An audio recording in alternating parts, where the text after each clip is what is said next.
Here's what it looks like finished.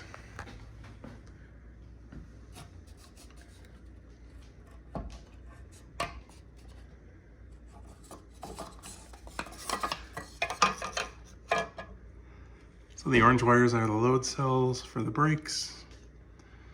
On the right is the USB, on the left is the 24-volt power.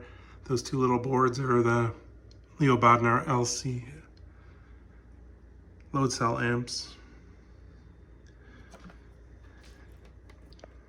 The VP force board is there, and the motor.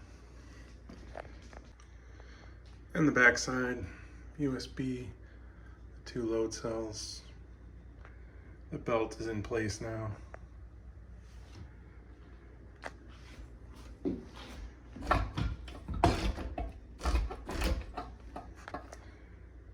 I made a shim for the bottom slightly different because I needed more clearance.